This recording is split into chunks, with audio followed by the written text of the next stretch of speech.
প্ৰথমতে মুখ্যমন্ত্ৰী ডাঙৰীয়াক ধন্যবাদ জনাইছোঁ যিহেতু নেকি মুখ্যমন্ত্ৰী ডাঙৰীয়াক কথা দি কথা ৰাখিলে ৰন্ধন কৰ্মীসকলক 500 টকা এটা বঢ়াই দিয়া কথা কৈছিলে বাজেটত উলিয়াইছিলে গতিকে তেওঁলোকে এতিয়া 2000 টকা পাই আছে অক্টোবৰৰ পইচাটো নৱেম্বৰৰ পৰা 2000 কে তেওঁলোকৰ একাউণ্টত সোমাই আছে 1000 টকা অসম চৰকাৰে দিয়ে এতিয়া তেওঁ মুখ্যমন্ত্ৰী ডাঙৰীয়াক ধন্যবাদ জনাইছোঁ আৰু চেন্ট্ৰেল গভৰ্ণমেণ্টে 1000 টকা দিয়ে লগতে তেওঁলোকে যেটো অৰুণোদয় কিছুমান চক্ৰত পৰি কিছুমান মানুহে ৰান্ধনীসকলক অৰুণোদয় নালাগে বুলি কৈছিলে কিন্তু এইবাৰ ৰন্ধন কৰ্মীসকলে অৰুণোদয় পাব আৰু লগতে যিসকল মহিলাই অৰুণোদয় নাপায় তেওঁলোকক অৰুণোদয় দিব আৰু যিবিলাকে পায় তেওঁলোকে নাপায় গতিকে যিবিলাকে পায় তেওঁলোকো পাব যিবিলাকে নাপায় তেওঁলোকো পাব মুখ্যমন্ত্ৰী ডাঙৰীয়াক ধন্যবাদ জনাইছোঁ লগতে এককালীন সাহায্য এটা দিয়া কথা চলি আছে বাজেটত কৈছিলে আমাৰ অজন্তা বাইদেউ ডাঙৰীয়ানীয়ে কৈছিলে যে এককালীন সাহায্য এটা দিম গতিকে হেতু জোৰজাৰ চলি আছে খুব সোনকালে ৰন্ধন কৰ্মীসকলৰ হৈ ভাল খবৰ আহি আছে আৰু মুখ্যমন্ত্ৰী ডাঙৰীয়াক যেতিয়া আমি লগ কৰিলোঁ মুখ্যমন্ত্ৰী ডাঙৰীয়া আমাক কি কৈছে যে ৰন্ধন কৰ্মীসকলক নিয়মীয়াকৰণ কৰি দিব হয়তো অহাবাৰ চৰকাৰ আহিলে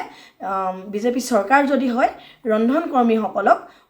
নিয়মীয়াকৰণৰ ব্যৱস্থা কৰিম বুলি কৈছে মুখ্যমন্ত্ৰী ডাঙৰীয়াক ধন্যবাদ যেহেতু নেকি আমাক 500 টকা বঢ়াই দিলে 2000 টকাকে ৰন্ধন কৰ্মী একাউণ্টত পইচা সোমাই আছে আৰু মুখ্যমন্ত্ৰী ডাঙৰীয়াক আমি জানো বহুতো ভাল কাম কৰিছে আৰু ৰন্ধন কৰ্মীসকলৰ হৈ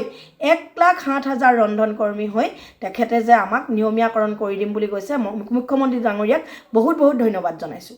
প্ৰথমতে মুখ্যমন্ত্ৰী ডাঙৰীয়াক ধন্যবাদ জনাইছোঁ যেহেতু নেকি মুখ্যমন্ত্ৰী ডাঙৰীয়াক কথা দি কথা ৰাখিলে ৰন্ধন কৰ্মীসকলক 500 টকা এটা বঢ়াই দিয়া কথা কৈছিলে বাজেটত উলিয়াইছিলে গতিকে তেওঁলোকে এতিয়া 2000 টকা পাই আছে অক্টোবৰৰ পইচাটো নৱেম্বৰৰ পৰা 2000 কে তেওঁলোকৰ একাউণ্টত সোমাই আছে 1000 টকা অসম চৰকাৰে দিয়ে এতিয়া তেওঁ মুখ্যমন্ত্ৰী ডাঙৰীয়াক ধন্যবাদ জনাইছোঁ আৰু চেন্ট্ৰেল গভৰ্ণমেণ্টে 1000 টকা দিয়ে লগতে তেওঁলোকে যেটো অৰুণোদয় কিছুমান চক্ৰত পৰি কিছুমান মানুহে ৰান্ধনীসকলক অৰুণোদয় নালাগে বুলি কৈছিলে কিন্তু এইবাৰ ৰন্ধন কৰ্মীসকলে অৰুণোদয় পাব আৰু লগতে যিসকল মহিলাই অৰুণোদয় নাপায় তেওঁলোকক অৰুণোদয় দিব আৰু যিবিলাকে পায় তেওঁলোকে নাপায় গতিকে যিবিলাকে পায় তেওঁলোকো পাব যিবিলাকে নাপায় তেওঁলোকো পাব মুখ্যমন্ত্ৰী ডাঙৰীয়াক ধন্যবাদ জনাইছোঁ লগতে এককালীন সাহায্য এটা দিয়া কথা চলি আছে বাজেটত কৈছিলে আমাৰ অজন্তা বাইদেউ ডাঙৰীয়ানীয়ে কৈছিলে যে এককালীন সাহায্য এটা দিম গতিকে হেতু জোৰজাৰ চলি আছে খুব সোনকালে ৰন্ধন কৰ্মীসকলৰ হৈ ভাল খবৰ আহি আছে আৰু মুখ্যমন্ত্ৰী ডাঙৰীয়াক যেতিয়া আমি লগ কৰিলোঁ মুখ্যমন্ত্ৰী ডাঙৰীয়া আমাক কি কৈছে যে ৰন্ধন কৰ্মীসকলক নিয়মীয়াকৰণ কৰি দিব হয়তো অহাবাৰ চৰকাৰ আহিলে